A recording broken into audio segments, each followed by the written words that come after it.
David Nakwasi et Colette Ayade, grands vainqueurs du marathon des échangeurs 2026.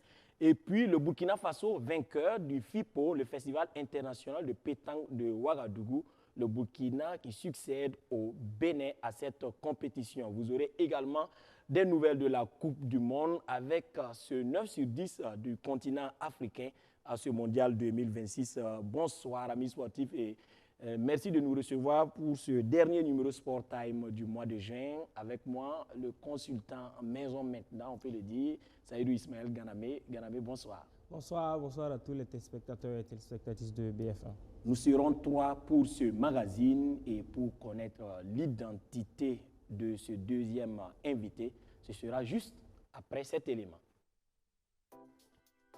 Né le 6 août 2003 à Bitou, au Burkina Faso, Eric Chardey est un produit du centre de formation de SC Majestic au Burkina Faso. Il porte le même ADN que les joueurs prometteurs dont il est de la même lignée. Dango Ouattara, Mohamed Ouedraogo, Josier Tiendrebeogo. Le latéral droit était l'un des meilleurs de sa génération à avoir eu une opportunité en Europe avec des stages à Anderlecht durant 2 mois. Malines où il est resté 6 mois. Mais pour cause de blessure, il a dû revenir dans le championnat burkinabé avant de rebondir en Croatie. Aussi, il a fait toutes ses classes avec les étalons U17, U20 et les U23. Lors de la saison 2025-2026, le jeune joueur a été aussi aux avant-postes de la montée de son club HNK Sejita Sisak en 2e division en Croatie. Observé par plusieurs clubs en Europe, le joueur est aujourd'hui courtisé de partout. Si des observateurs voient en lui les mêmes qualités que Achraf Hakimi, l'un des meilleurs au poste de latéral droit, d'autres plus concrets disent que le jeune étalon incarne les qualités d'un latéral moderne avec entre autres son positionnement défensif, sa gestion de la profondeur, sa gestion des centres, son positionnement offensif. Aujourd'hui, la carrière du jeune joueur burkinabé est sur le point de prendre une nouvelle envergure digne de son talent. Vous l'aurez donc deviné, notre deuxième invité de ce soir, c'est bien l'international burkinabé Eric Chardey. Il est là. Il a bien voulu nous honorer de sa présence. Eric, bienvenue. Merci. Bonsoir. Voilà, prends place. Voilà, Eric Chardey, sociétaire du HNK Segesta Sisak. C'est un championnat croate. Il a terminé honorablement ce championnat-là, cette saison, avec son club, puisqu'ils ont pu accéder, avoir le ticket pour accéder à la 2e division. Le championnat croate, c'est le championnat qui se dispute en Croatie. Et la Croatie est une des grandes nations du football au monde, parce que ces 2 dernières éditions de Coupe du Monde, la Croatie a terminé finaliste et 3e à la récente Coupe du Monde. Alors, Chardey, comment tu te portes? Je me porte très bien. Actuellement, tu es en vacances au Burkina? Si, je suis en vacances, histoire de souffler un peu et de remonter. D'accord. Alors, nous l'avons suivi dans cet élément. Actuellement, tu es du côté de l'Europe. Est-ce que tout se passe bien? Et tout se passe pour le mieux maintenant. Tout se passe vraiment pour le mieux maintenant. J'ai eu la chance de jouer avec Segesta, qui est une très bonne équipe. Et au vu de la saison, nous sommes montés en 2e division, donc je pense que tout va pour le mieux maintenant. D'accord. Tu termines la saison avec 3 buts et tu arrives à délivrer 6 passes décisives, ce qui n'est pas rien pour un latéral. Alors, tes objectifs, c'est quoi? Premièrement, mes objectifs, c'est de viser encore plus haut. Certes, nous montons en 2e division, mais comme tout autre joueur, je rêve d'aller au plus haut niveau encore, être vu partout en Europe et rêver de jouer, de venir défendre les couleurs de mon pays, aider mon pays, ma nation. Donc. Voilà, et tu défends déjà les couleurs de ton pays, hein, puisque tu es passé par plusieurs catégories des étalons, U17, U20, U23. Il n'y a que ce dernier cap-là qui reste. Et on espère bien que ça sera bientôt que tu vas taper à l'œil du coach Amir Abdou. Alors, Ganamé, un jeune qui est né ici, qui a fait ses galons ici aujourd'hui, qui est à l'international, qui se bat bien dans un championnat aussi relevé. Déjà, ça nous fait plaisir de savoir que quand même on a de la matière aussi.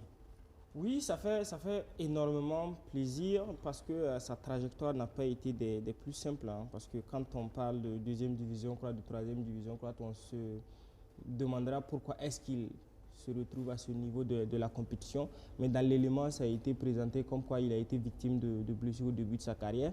Et ça fait qu'il a dû, comme on le dit dans le jargon, reculer pour mieux sauter. Maintenant, dans le football, 22 ans, c'est jeune, c'est l'âge de la progression, c'est l'âge où on doit acquérir le plus de temps de jeu possible pour avoir de l'expérience. Et le fait est que par rapport à la saison qu'il vient de vivre, on se rend compte qu'il est sur une pente ascendante et on espère que dans peut-être la saison prochaine ou la saison qui va suivre, il va se retrouver en première division. Je trouve que c'est un joueur qui, par son profil, hein, ça a été présenté 6 passes décisives cette saison, il a les qualités offensives qui puissent lui permettre quand même de viser le top niveau.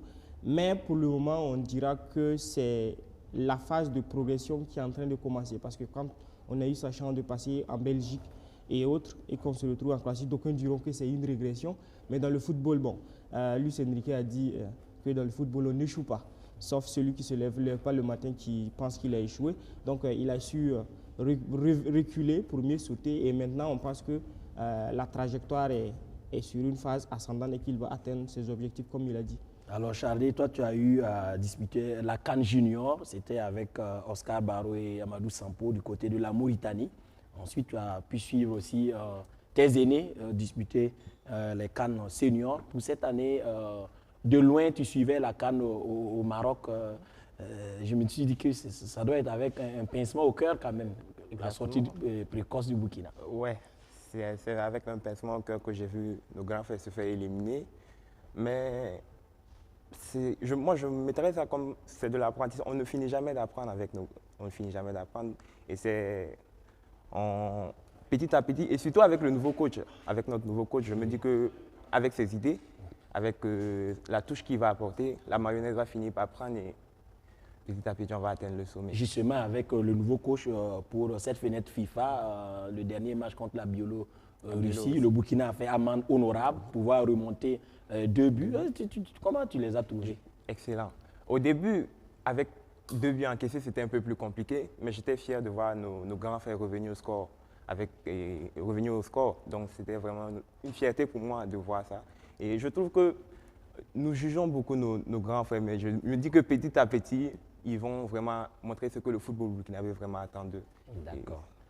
Si vous trouvez que les supporters les jugent beaucoup, c'est que les attentes aussi sont nombreuses parce que il y a presque 25 millions de Burkinabés, de connaisseurs, mais il n'y a que vous qui êtes sur le terrain. Donc comprenez aussi que des fois on a soif de victoire. Et justement, c'est pour juste vous charrier, pour que vous vous améliorez. Alors, les étalons, maintenant au Burkina, tout étalon confondu, toute discipline confondue, devra passer par une immersion. Donc, prochainement, si tu es appelé par le sélectionneur national en senior, avant d'aller à la compétition, vous allez passer par une immersion. Et figurez-vous que ce sont les dames qui ont ouvert le bal, 26 étalons, dames, joueuses et encadreurs compris, étaient du côté de Lumbila, l'ex-SND devenu aujourd'hui Faso Bolé, depuis le 18 juin et ce jusqu'au 28 juin pour une immersion. Et cela s'est conclu par justement une formation réussie. En tout cas, c'est ce que nous dit Sandrine Zougouri, elle qui était du côté de Lumbila. Elles disent avoir un moral haut, comme ce drapeau aux couleurs nationales porté durant cette marche au pas. Après 10 jours d'immersion patriotique au centre de formation et de production de Lumbila, les étalons dames sont plus qu'engagés à être des ambassadrices et des VDP du football féminin, prêtes à défendre les couleurs nationales. Durant leur séjour, elles ont appris des notions de l'école du soldat, les règlements et services dans les armées, les symboles de l'État et le secourisme, des modules qui ont un lien étroit avec les vertus du football, selon la capitaine de l'équipe. Cette immersion a renforcé également notre amour pour la patrie. Nous partons à cette compétition pas en tant que participante, mais en tant que compétiteur. Pour la première participation, il nous a manqué de l'expérience. Voilà, on a eu cette expérience. Cette année-là, il y a l'engagement qui sera plus fort qu'en 2022 et notre solidarité et puis le courage et la force, ce qui va nous pousser à vraiment nous donner pour la CAN. Durant 10 jours, 26 membres de l'équipe nationale féminine ont partagé la vie du centre de formation de Lumbila. Elles y ont renforcé leur esprit de discipline, leur sens de devoir, leur amour de la patrie et leur engagement à servir le Burkina Faso avec honneur. Au nombre de 26, chacun reçoit ici son parchemin symbolisant son courage. Désormais apte à défendre les intérêts de la nation, l'équipe compte atteindre le sommet à la prochaine CAN au Maroc. L'équipe de Pascal Sawadougou promet aux amoureux du football une bonne prestation. Patriote, patriote, je reste toujours loyal à mon pays. Je reste toujours loyal à mon pays. Quelles que soient les pressions et les circonstances. En tant que sportif, je me suis engagé à défendre. Je me suis engagé à défendre. En tout temps et en tout lieu. En tout temps et en tout lieu. Les couleurs nationales. Les couleurs nationales. Il faut retenir que nous sommes venus pour faire une préparation psychologique et mentale. Il s'agit donc d'un rayonnement sur le point social, basé maintenant sur la valeur du patriotisme, de la combativité.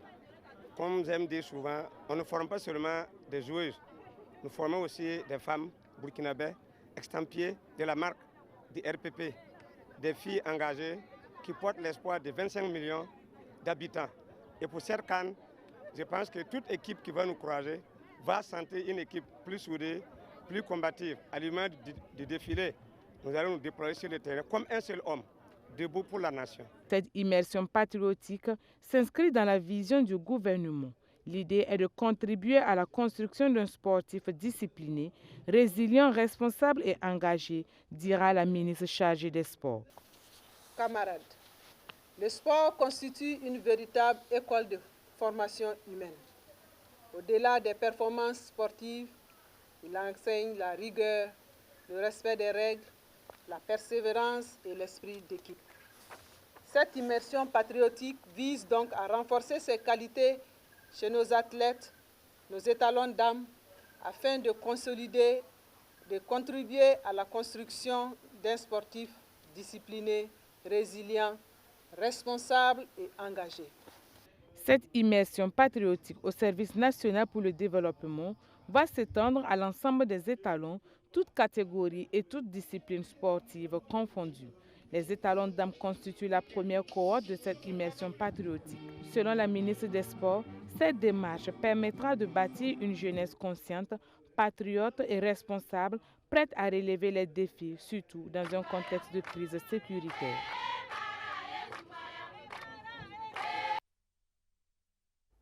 Alors, Ganamé, après cette immersion des étalons d'âme, on ne devra plus s'attendre à avoir une équipe sans rage de vaincre sur le terrain. Non, mais je pense que ça a été dit. Balkissa, la vice-capitaine, l'a rappelé dans son discours, quand elle a dit qu'elles ont fait le parallèle entre ce qu'elles ont appris à l'immersion et ce qui les attend au Maroc sur le terrain. Ce qui est le plus important, je pense que ce n'est pas l'immersion qui va amener cette équipe des étalons à être, je sais pas, championne d'Afrique ou bien à être supérieure au Nigeria, au Maroc, à l'Afrique du Sud, mais quand même en termes d'engagement et surtout en termes d'attente par rapport à ce qu'elles sont et à ce qu'elles doivent montrer sur le terrain, c'est quelque chose de très important. Et de mon point de vue, c'est ce qui doit être le plus mis en exergue.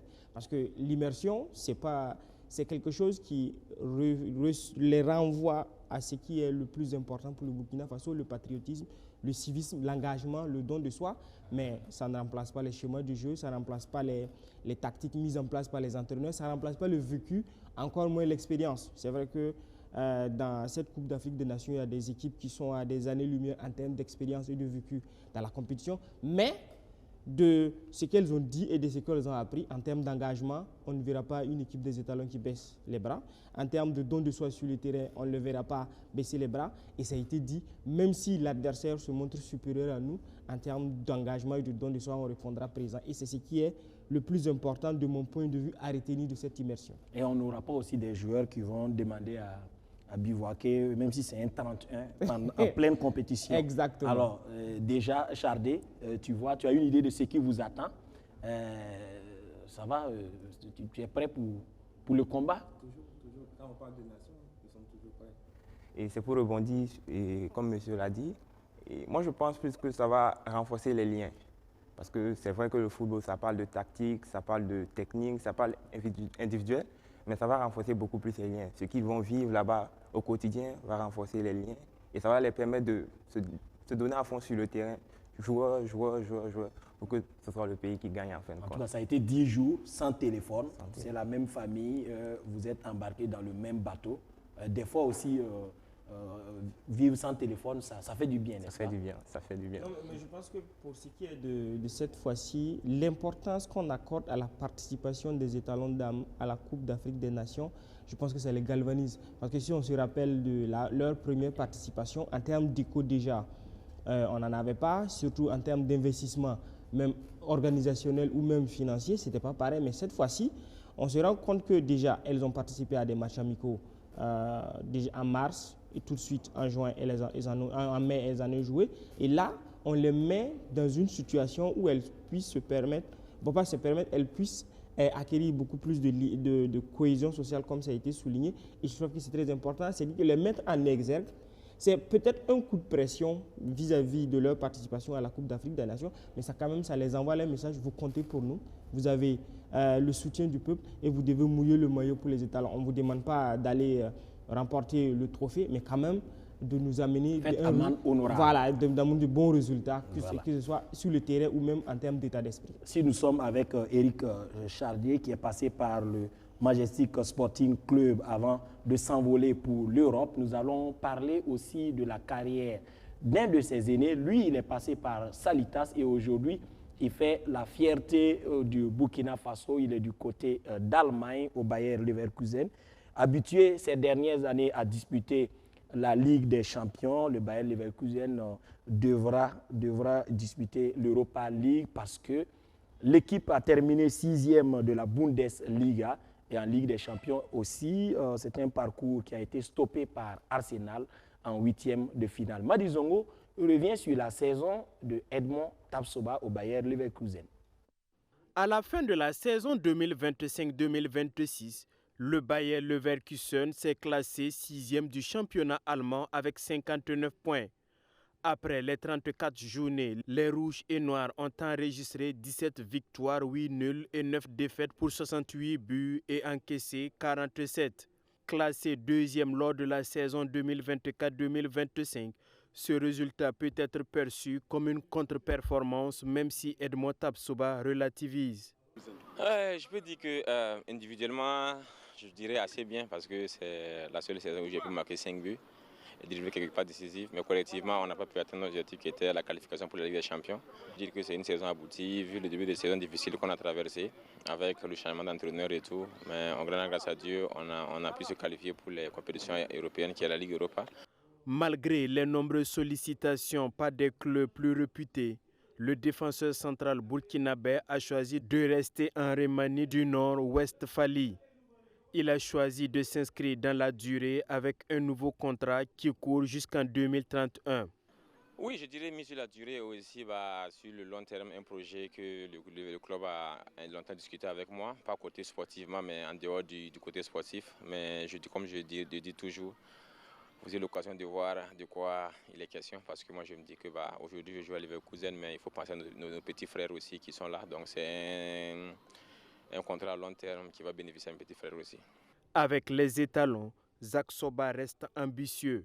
Selon lui, les joueurs appelés à porter le maillot des étalons doivent fournir les efforts nécessaires et donner l'embarras du choix à l'entraîneur. Oui, bien sûr, parce qu'on a les constituants, si je peux dire, et on a eu beaucoup de nouveaux qui ont beaucoup de talent. Même ceux qui sont venus, qui sont repartis, tout le monde a beaucoup de talent. c'est au coach maintenant de juger maintenant qui est capable de revenir et qui doit encore travailler encore plus. Parce que comme je l'ai toujours dit, l'équipe nationale c'est un tremplin où c'est la forme du moment qui compte. Donc j'espère que tous mes coéquipiers seront en forme pour rendre la tâche difficile au coach de faire son choix. Au cours de l'exercice qui vient de s'achever, Edmond Tapsoba a disputé 44 matchs avec 43 titularisations avec le Bayer Leverkusen. Il a marqué 5 buts et livré 3 passes décisives. Il a écopé de 12 cartons jaunes mais n'a jamais été expulsé. Éric Chardier, dis-moi, qu'est-ce que tu penses de cet aîné Edmond Tapsoba? Qu'est-ce qu'il a qui te plaît le plus? Tout d'abord, c'est un exemple pour tout un chacun de nous. Et moi, je vais mettre beaucoup plus l'accent sur son calme, son sang-froid sur le terrain. Il a une très bonne relance et que je vise même à avoir aussi comme qualité. Et ça lui place comme un très grand défenseur dans le championnat européen et aussi du monde entier. Donc, je pense que c'est un grand frère que tout le monde aimerait avoir auprès de lui pour lui donner des conseils et autant. Et tu penses quoi de sa saison Il a fait cette année? Une saison remarquable. À ce niveau, c'est une saison remarquable. Et je ne peux que le souhaiter tout le meilleur pour qu'il puisse continuer de pallier les échelles. Alors lui, Zak Soba aujourd'hui, c'est le top et c'est la fierté burkinabé. Malheureusement pour lui, sa saison, il la termine, mais bon, pas de Ligue des Champions, mais quand même des motifs de satisfaction. Oui, il y a des motifs de satisfaction parce qu'ils se sont ressaisis. Je pense que le départ de Xabi Alonso a causé plus de mal qu'on le pensait à cette équipe. Déjà, il y a eu Eric Ten Hag qui a été choisi pour remplacer Xabi Alonso. Il a été dégagé au bout de 3 journées. Déjà, quand vous êtes un club et que vous avez choisi un entraîneur qui a fait la préparation, qui commence le championnat et qu'à un moment donné, vous vous rendez compte que le choix n'a pas été le bon, que vous devez ramener un entraîneur, je dis que vous ne repartez pas de 0, mais vous repartez de -2, si je peux m'exprimer ainsi. Et le début de saison a été difficile, très difficile. Je pense qu'à un moment donné, ils étaient relégables. Il y a eu l'entraîneur danois Kasper Hjulmand, si je prononce bien le nom, qui est arrivé, qui a réussi à redresser l'équipe jusqu'à l'amener à un moment donné à penser qu'il pouvait se qualifier en Ligue des Champions. Mais malheureusement, ça n'a pas été le cas. Il cherchait à jouer sur les 2 dernières journées. Et puis le Bayern a terminé à la 6e place. Je pense que collectivement, c'est une déception parce que les 2 dernières saisons, le Bayer Leverkusen c'était champion. Ensuite, qualification assurée en 2e place en Bundesliga, terminé 6e, ça a été une régression sur le plan collectif. L'année où ils ont été champions, ils avaient fait le doublé avec la Coupe d'Allemagne. En même temps aussi, les saisons suivantes, ils ont perdu des éléments cruciaux dans leur équipe. Il y a Frimpong, il y a Xhaka, il y a Wirtz, entre autres. Il y a même des joueurs qu'on n'en parle pas trop. Jonathan Tah, qui était le capitaine de cette équipe, qui est parti du côté de Bayer Leverkusen. Donc, ils ont perdu non seulement en nombre, et en qualité dans cette équipe. Malgré tout, 6e place, je dirais que c'est raisonnable parce que ça permet à cette équipe-là de se qualifier pour la prochaine Ligue Europa. Donc déjà, je pense que c'est un moindre mal pour cette équipe. Individuellement parlant, Edmond Tapsoba, il a fait du Edmond Tapsoba, comme il est depuis qu'il a signé au Bayer Leverkusen. C'est titulaire indiscutable, ça figure parmi les meilleurs défenseurs de Bundesliga. À un moment donné, avant sa prolongation, on s'attendait à ce qu'il signe peut-être dans un club... oui, on l'attendait au FC Barcelone. Ou... Pas forcément mais son jeu correspond plus au FC Oui, Barcelone. En termes de relance, comme l'a dit Chardet, en termes de relance, en termes de sang-froid, c'est vrai qu'il a un football qui correspond au football espagnol barcelonais. Mais il a décidé de prolonger. Nous, étant des observateurs extérieurs, on s'est dit quand même que c'était le moment d'aller chercher un top club, un grand club. Bon, il a décidé de faire dans la continuité. On espère qu'il aura raison de continuer avec le Bayer Leverkusen parce qu'il a un peu effleuré le sujet dans l'élément. L'objectif quand même, c'est de pouvoir transmettre à la jeune génération. Et si déjà pour les plus jeunes. Oui, si sa prolongation au Bayer Leverkusen permet à peut-être 5-6 jeunes dans les années à venir de toucher à la Bundesliga, bah, nous on sera contents parce que c'est l'équipe nationale qui sera renforcée. Mais si c'est un aveu de chèque, je pense qu'on reviendra sur cette prolongation. On se dira quand même il a fallu aller chercher peut-être un top club européen. Connaissant bien son manager Bourema Maïga, je suis sûr que c'est parce que on espère voilà, les jeunes, voilà, il y a un boulevard qui sera ouvert pour pas mal de jeunes et pour les académiciens au niveau du Burkina Chardier. Alors, est-ce que tu peux nous parler du championnat croate actuellement? Le championnat que vous avez disputé, c'était à combien de journées? Et vous allez en 2-2 maintenant, ça va être un peu plus costaud aussi. Et le championnat croate, nous avons 30 journées en tout, 15 d'abord pour la phase aller et 15 pour la phase retour. Et aussi, nous avons la coupe, que bon, beaucoup ne connaissent pas. La coupe nationale. La coupe nationale qui s'est disputée en 5 matchs. Et nous avons eu la chance de la remporter aussi. Ah, ok. Donc bon, nous avons eu en gros 35 matchs. Et pour parler de moi j'en ai disputé 32. 32. Ok, presque 80% des matchs. Maintenant, pour la saison qui s'annonce, tout de suite, tu vas rentrer et c'est la préparation tout de suite. C'est la préparation tout de suite. Elle va être rude, mais nécessaire. Donc, on est déjà préparé mentalement pour commencer la nouvelle préparation. D'accord. Est-ce que je peux permettre? Oui, vas-y. Les championnats dits méconnus, est-ce que ça a le même mode de fonctionnement que les championnats qu'on a l'habitude de voir, notamment en France, Angleterre, Portugal et autres? Si, mais seulement à quelques exceptions près. Par exemple, chez nous, il n'y a pas de pause. Quand il y a la fenêtre FIFA, il n'y a pas de pause chez nous. Donc le championnat continue normalement. Et je vais dire peut-être Et bon, comme c'était la 3e division, elle n'est pas médiatisée. Bon, c'est seulement ça. Mais maintenant, avec la 2e division, elle est plus médiatisée. Donc peut-être, je ne parlerai pas du fond, du jeu, de tout ça, mais au vu de ce qui est un peu plus global, je pense que... Et quelles sont vos relations avec les autres internationaux burkinabés sur place en Europe? Vous voyez des fois? Et rarement.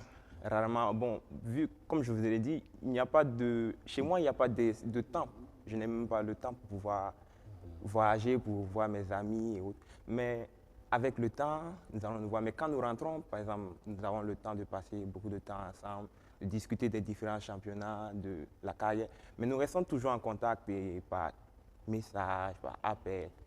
À part ça, pour se voir, c'est un peu plus compliqué.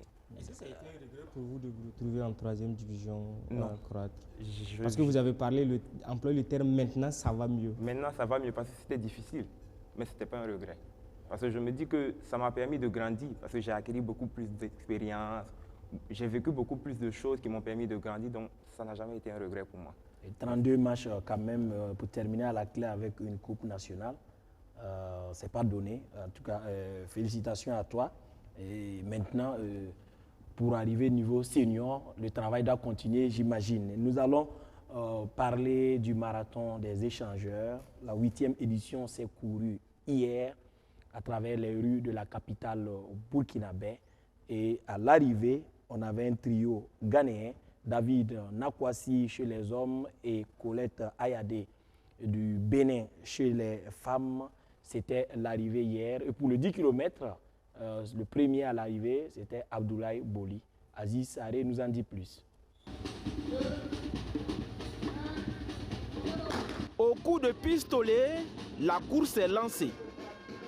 Plus de 500 coureurs venus de 11 pays prennent le départ avec un seul objectif. Terminer en tête le circuit de 42 km de la 8e édition du marathon des échangeurs. Après plusieurs heures de course, c'est le Ghanéen David Nakwasi qui franchit le premier la ligne d'arrivée. Il est suivi par ses compatriotes Frimpong Kwabena, 2e, et Ismaël Fialo, 3e. Ils remportent respectivement les sommes de 1 500 000 et 250 000 francs CFA. Tout d'abord, je suis heureux d'avoir remporté cette course. Mais en rentrant, je ne vais pas me reposer. Je vais continuer à m'entraîner et me préparer pour les prochaines compétitions qui se présenteront à moi. C'est la première fois que je participe à cette course, mais je reviendrai pour d'autres épreuves, notamment le semi-marathon, les courses de 15 km et bien d'autres encore. Chez les Burkinabés, le premier athlète a franchi la ligne d'arrivée des 42 km est Fidel Tankwano, société de l'AS Police. À cette compétition, franchement, je me suis bien préparé parce que je savais qu'il y aura beaucoup d'étrangers. Donc je me suis préparé, travaillé dur. J'ai décidé à moi, en tout cas, coûte que coûte, je peux y arriver. Chez les dames, la première à terminer le parcours des 42 km est la béninoise Colette Ayadé. Elle est récompensée avec un chèque de 500 000 francs CFA. cette initiative contribue à la visibilité de la ville de Ouagadougou. La commune de Ouagadougou se doit d'être présente et accompagner cette initiative-là. Donc c'est cette raison qui a poussé la commune de Ouagadougou depuis l'existence de ce marathon à être présente aux côtés de BF1 voilà, et de tous les partenaires qui portent l'initiative pour les accompagner à ce que ce marathon-là soit vraiment un des célèbres pour notre continent. Sur le circuit de 10 km, Aziz Boli, élève de l'École nationale de police, s'impose chez les hommes avec un chrono de 38 minutes 58 secondes. Dans cette catégorie, la première femme à franchir la ligne d'arrivée est Marie-Aude Saboué. Les différents lauréats repartent avec des chèques en guise de récompense. L'année passée même, je n'ai pas pu participer. Donc ça fait vraiment une joie pour moi pour ce matin et de pouvoir remporter les 10 km des dames. Au total, une cinquantaine d'athlètes voient leurs efforts récompensés à l'issue de cette 8e édition du Marathon des échangeurs, placé sous le signe de la sécurité routière. Nous avons mis ce marathon à contribution pour sensibiliser sur l'intérêt des populations d'observer les règles de la sécurité routière. C'est également un challenge, une pression que cela nous met pour les éditions à venir, mais déjà nous sommes très satisfaits de ce qui a été fait. Et il faut dire pour cette année, nous l'avons organisé sur 3 jours. 3 jours, auparavant c'était le cas, mais cette fois il y a eu la marche et la séance aérobique qui a également été un franc succès, d'autant plus que aussi bien les familles, les entreprises se sont mobilisées pour être là. Depuis sa création, le Marathon des échangeurs, organisé par la télévision BF1, ne cesse de gagner en notoriété. Pour cette édition, des pays comme le Kenya et le Rwanda, qui participaient pour la première fois à cette compétition sportive majeure, ont tenu à marquer leur présence. Après l'arrivée hier matin, tous ceux qu'on a croisés devant la télévision BF1 avec la bouche blanche, c'était des Samo parce que sur place, ils ont commencé à enlever le lait qu'ils ont eu et ils ont commencé à sucer sur place. Prochainement, on reverra tout ça. Alors, 11 nationalités, plus de 500 athlètes qui étaient à ce marathon hier déjà. Le marathon a dépassé nos frontières maintenant. Oui, exactement. Déjà, en termes d'impact, de notoriété, je pense que le marathon des échangeurs figure parmi les meilleures courses au Burkina et au-delà. Parce que si on a jusqu'à 11 nationalités qui s'inscrivent pour participer à cette compétition-là, c'est dire à quel point est-ce qu'elle a de l'impact. Au-delà de ça, le nombre d'athlètes qui se sont inscrits, c'était 502. Athlètes qui se sont inscrits pour participer à cette course, c'est dit que quand même ça suscite de l'intérêt, les gens ont envie de participer. Bon, le baron Pierre de Coubertin a dit le plus important c'est de participer, mais quand même la compétitivité qu'il y a autour, le fait que les gens cherchent à inscrire leur nom au palmarès, quand même c'est la preuve que le marathon grandit et on espère qu'il continuera de grandir et que les Ghanéens auront des concurrents sérieux pour les prochaines fois parce que quand même ils dominent cette compétition, mais c'est de bonne guerre. Mais le plus important pour moi déjà c'est le fait de mettre en exergue les échangeurs et surtout le plus important, l'aspect positif de la ville de Ouagadougou qui de mon point de vue quand même est une belle ville qu'on ne valorise pas assez. Et Chardé, parfois avant de commencer vos séances d'entraînement, il y a quelques footings que vous faites, mais là 42 km, tu t'es imaginé les parcourir un jour? 10, c'est pas simple. 42, c'est pas simple, franchement. Et je tiens à féliciter tous les coureurs. Franchement, c'est pas évident. Mais je tiens vraiment à les féliciter. Bon, chacun son domaine, comme on le dit. Tout à fait. Et puis, je retiens le mot du vainqueur, David Nakoussi, qui a dit lui, l'année prochaine, il reviendra. Il reviendra parce qu'il a dit... Non, il est régulier au Burkina parce qu'on le suit sur les 10 km km de Ouaga. Oui. Il a déjà été vainqueur là-bas, ici également. Et le Ghana veut en faire une affaire personnelle. Exactement. Et il dit, lui, il va s'entraîner, il reviendra. L'année prochaine, l'objectif, ce serait de gagner le marathon des échangeurs. Colette Ayadé, elle avait été championne en 2024. Oui, Elle exactement. est revenue encore voilà, donc c'est dit que quand même, c'est un objectif c'est un but que se fixent les athlètes. Et ça, c'est quelque chose de très important. C'est dit qu'ils vont faire leur programmation, leurs entraînements en fonction du marathon des échangeurs. Et c'est dire l'importance que le marathon occupe dans l'esprit des athlètes. C'est vrai qu'on n'organise pas une compétition pour la remporter. Il y a tellement d'exemples à la matière. Oui, le Tour du Faso n'est pas remporté chaque fois par les Burkinabés. Mais le premier Burkinabé a été échangeurs 4e, c'est pas mal aussi. Oui, c'est un gourmagé, donc je ne veux pas parler de lui. Exactement. Ben bon, voilà, tu m'obliges à parler de lui, Fidèle Tankwano, le premier Burkinabé. Il y a aussi ce record qui a été battu parce que l'année passée, nous étions à 2 minutes 24 et cette année, le vainqueur a pu le réaliser en moins de 2 minutes 24. Oui. 2h24. C'est dit que, vous savez, les compétitions, les records, c'est la série sur le gâteau. Parce que le plus important, déjà, c'est de gagner. Hein. Tout le monde ne peut pas faire le 9,58 de Usain Bolt. Quand tu remportes le 100 mètres, c'est quelque chose déjà de gigantesque. Mais quand tu arrives à battre le record et à inscrire ton nom dans l'histoire du marathon, quand même, c'est quelque chose de gratifiant. Et le vainqueur, il a reconnu, il ne s'attendait pas déjà, il ne s'attendait pas à battre ce record, mais dans son esprit, l'idée, c'était de gagner cette course. Il a gagné, il a battu le record, et c'est un doublé pour lui. Voilà. Et c'est quelque chose de très important pour les athlètes quand ils arrivent à battre les records. Du pain béni. La période également est bien choisie parce que nous sommes en pleine journée internationale olympique et c'est dans ce cadre-là que l'APBF aussi a réuni ses membres au cours d'une journée sportive pour ses membres, la journée sportive du banquier, et ça s'est tenu à Ouagadougou également, juste la veille de ce marathon des échangeurs. Les banques du Burkina Faso communient sportivement en marge de la journée internationale olympique.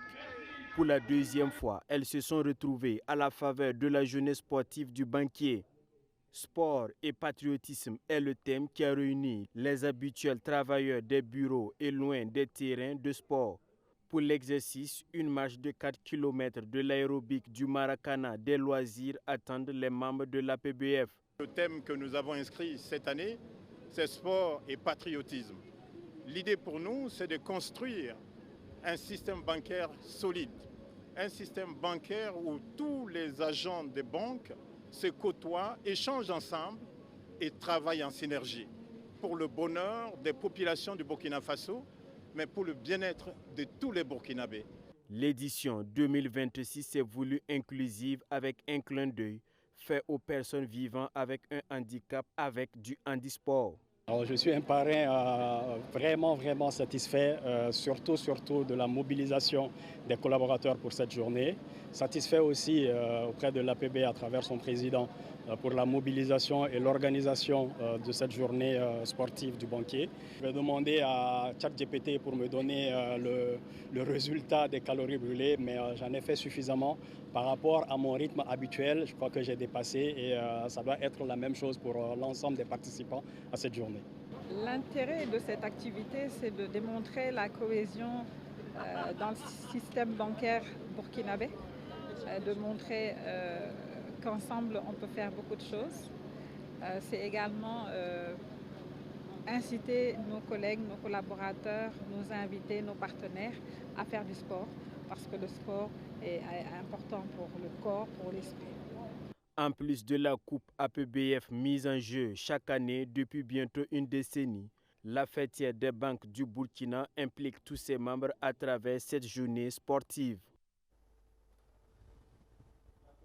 Eh bien, si vous parcourez les rues de la capitale burkinabé, vous serez sans doute amené à marcher sur du pavé, parce que nos rues sont pavées maintenant la plupart, et les grandes avenues, aux abords, on a du pavé, et vous pourrez tomber aussi sur du pavé confectionné par les karatékas burkinabés, parce que la Ligue régionale du Kadiogo de karaté-do a rendu visite à l'agence Faso Mebo en cours de semaine pour donner aussi sa contribution à la construction de la patrie.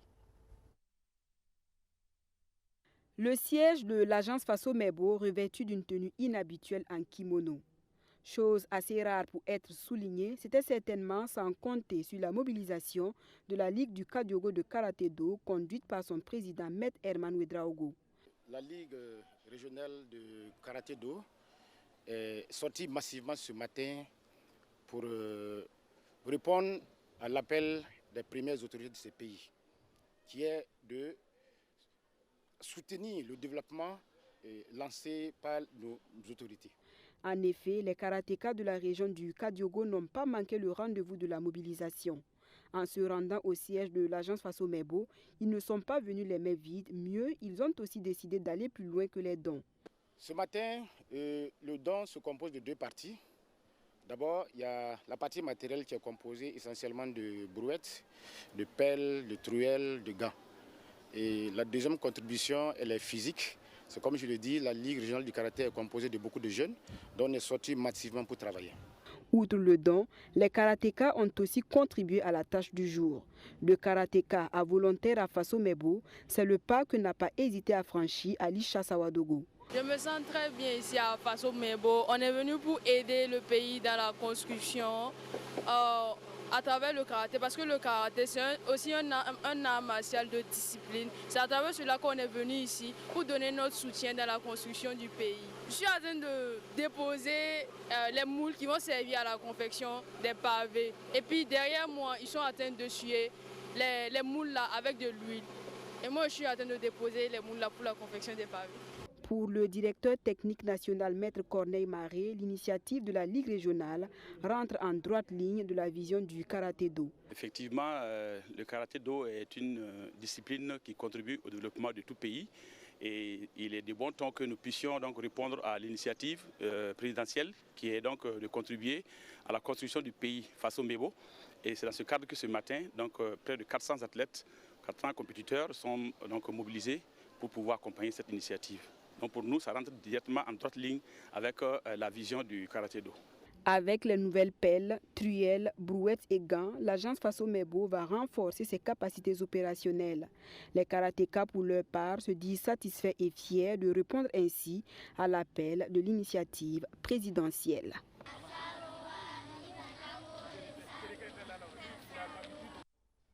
Le club de pétanque sous tort normand de Ouagadougou a remporté le FIPO 2026. Du 23 au 28 juin, le boulodrome de l'hippodrome de Nonsin a abrité ce festival international de pétanque de Ouagadougou. 5 pays étaient présents à cette compétition. En finale, on avait Soutor Normand du Burkina Faso et Liberté Pétanque Club du Niger avec une victoire burkinabé, le Burkina Faso qui succède au Bénin à cette compétition. Le club Soutor Normand du Burkina Faso bat Liberté Pétanque Club du Niger et remporte le FIPO 2026. Le boulodrome Naba-Ouaxé de Nancy a abrité la 3e édition du Festival international de pétanque de Ouagadougou. En finale, Soutor Normand du Burkina Faso va rapidement se signaler pour mener 10-4. À la dernière mène, le Niger va jeter l'éponge et donner la victoire à son adversaire pour une partie qui finissait à 13.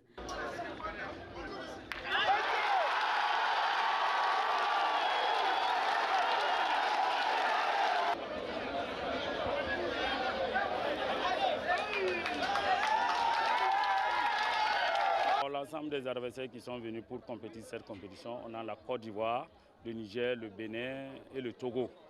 Vraiment, à leur arrivée, on s'est concerté entre nous, Burkinabés, qu'on doit tout faire possible, que la coupe reste ici au Burkina Faso, puisque la fois passée, c'est le Bénin qui l'a remporté. Et on a souhaité bonne chance au club burkinabé, que le Dieu fasse que la coupe reste au Burkina Faso. Et voilà, nous l'avons fait. Et c'est tout. En plus du Burkina Faso et du Niger finalistes, le Bénin, la Côte d'Ivoire et le Togo étaient les autres pays participants.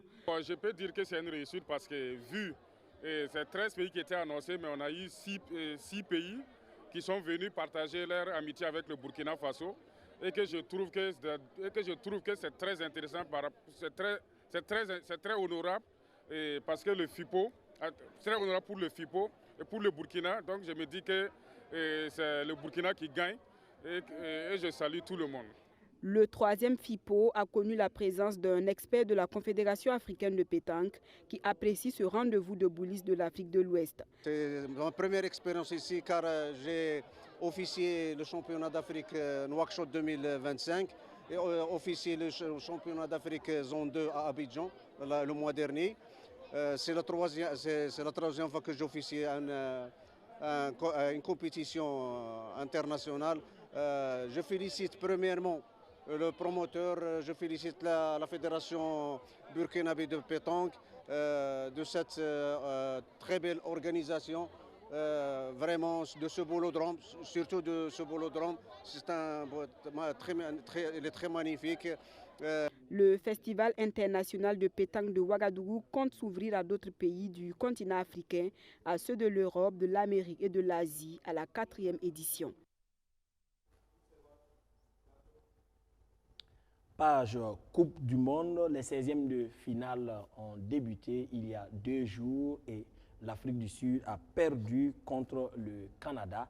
Et pour le deuxième match, le Brésil a souffert avant de s'imposer 2-1 sur le Japon. L'Afrique du Sud avait été défaite sur le score de 1-0 par le Canada. Mention honorable aux pays africains, en tout cas à ce mondial-là, parce que sur 10 pays représentés, 9 ont pu obtenir leur ticket pour ces 16e de finale. Ces 9 pays sont le Maroc, la Côte d'Ivoire, l'Égypte, l'Afrique du Sud, le Cap-Vert. Ces 5-là ont pu s'imposer parce qu'ils sont passés 2e dans leur poule. Donc ce n'est pas grâce à la nouvelle formule à 48, c'est dû à leur performance. Le Maroc même qui a terminé en tête à égalité de points avec le Brésil, mais le Brésil est passé devant un goal différentiel. Pour les 4 autres, c'est le Ghana qui est passé avec 4 points, la RD Congo qui est passé avec 4 points, et l'Algérie 4 points, puis le Sénégal 3 points. Et ces 4 pays-là sont passés meilleur 3e. Donc 9 représentants sur 10 qui sont restés pour les 16e de finale. Malheureusement, l'Afrique du Sud est tombée. Et nous attendons les résultats des 8 autres. Et sachez que le programme pour ces pays africains à ce mondial, donc c'était Afrique du Sud, Canada, déjà une défaite africaine à ce niveau. Il y aura Pays-Bas, Maroc ce 30 juin sous le coup de 1 heure. Côte d'Ivoire, Norvège, ce sera également ce 30 juin-là à 17 heures. Angleterre, RD Congo, 1er juillet à 16 heures. Nous aurons également Belgique, Sénégal, le 1er juillet à 20 heures. Suisse, Algérie, c'est l'autre opposition, le 3 juillet à 3 heures. Australie, Égypte, ce sera le 3 juillet aussi à 18 heures. Argentine, Cap-Vert, ce sera le 3 juillet à 22 heures. Et Colombie, Ghana, ce sera la dernière opposition, en tout cas de pays africains. Dans ce mondial, ce sera le 4 juillet à 1h30. Déjà, Ghanamé, oui. 9 sur 10, oui.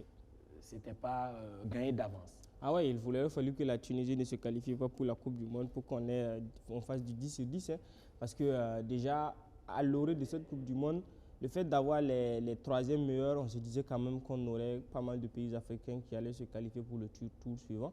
Malheureusement, la Tunisie a fait les choses de la pire des façons. Donc, ils s'en sont sortis avec 3 défaites en 3 journées. Par rapport à leurs prestations, c'est quelque chose qui est mérité de mon point de vue. Mais pour le reste, j'ai salué surtout les performances des équipes africaines. C'est vrai que il y a le Sénégal qui a perdu ses 2 premiers matchs, mais qui s'est ressaisi par la suite. Mais dans la globalité, il faut dire que chez les pays africains, l'état d'esprit, le don de soi, l'engagement, et même surtout, la tactique était au rendez-vous. Quelqu'un disait que le football africain est sauvage. Nous, on dirait que le football africain n'est pas sauvage. Il est juste un football qui est adapté aux réalités du moment. Et c'est ce qui fait qu'on a... Il a sa particularité. Nous aussi, on trouve que le football sud-américain, il est un peu russe, voilà, de notre point de vue.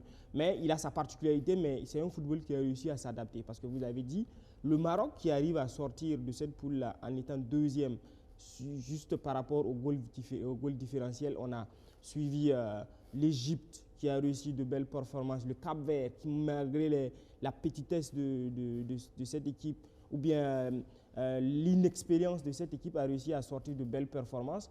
Quand même, on se dit que quand même le football africain est en train d'évoluer dans le bon sens. Et c'est ce que nous voudrions. Moi, personnellement, au début de cette Coupe du Monde, si on me disait combien de pays je m'imaginerais en 16e de finale, j'aurais mis peut-être 5-6, mais aller jusqu'à 9, j'ai dit quand même que les équipes, elles se sont surpassées, elles ont donné le meilleur d'elles-mêmes et retrouvé ces équipes-là en 16e de finale.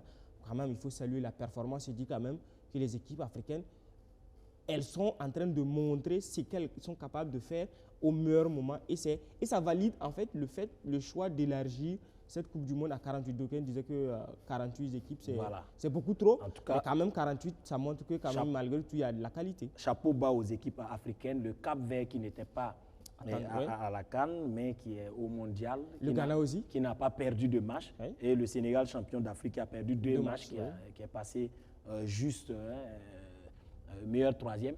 Alors, Chardé, déjà, quand on regarde les oppositions, les matchs qui attendent les pays africains, tu nous vois quand même franchir ce cap-là, beaucoup de pays? Bien sûr. Au vu déjà des matchs passés, personne ne peut douter de la qualité des équipes africaines maintenant. Je les vois beaucoup passer et même aller plus loin que ce que tout le monde pense. Alors dis-moi, Croatie, Portugal, tu es pour quel pays? La Croatie, bien sûr. Voici les supporters de Cristiano Ronaldo, ils ne vont pas apprécier ton choix. Croatie. Mais le Portugal est meilleur à la Croatie, non? Bon, c'est sur le terrain, on verra. Sur le terrain, on verra. Bien sûr. On espère que le Portugal se qualifie. J'espère aussi que la Croatie se qualifie. Parce qu'au mondial passé, un certain Japon sortir l'Allemagne et qui a rudoyé encore le Brésil aujourd'hui. Tout est possible. Quelques chocs quand même, hein. On a Belgique-Sénégal. Oui. Ça aussi, c'est une affiche. Oui. Pour l'équipe sénégalaise face à la Belgique, je dirais quand même, la Belgique c'est un gros nom, mais quand même si on retrouve l'identité sénégalaise, chose qu'ils ont réussi à avoir lors du troisième match, je pense que c'est un match qui se jouera à 50-50. C'est vrai que la Belgique, il y a de gros noms, mais c'est des noms vieillissants. Mais ils ont eu un début de mondial qui a été difficile, comme le Sénégal. Donc je dirais que si on retrouve le Sénégal de la CAN, quand même, il y a moyen à faire un bon résultat sur ce match. Pays-Bas-Maroc, ça aussi c'est une affiche. Est-ce que le Maroc a ses chances? Le Maroc a tout à fait ses chances. Pour moi, les équipes africaines ont tout à fait leur chance. Et surtout le Maroc qui présente un très beau jeu. Donc je pense qu'au final, le Maroc risque de l'emporter. Ils ont un joueur au profil... en tout cas, à qui tu ressembles un peu, Achraf Hakimi.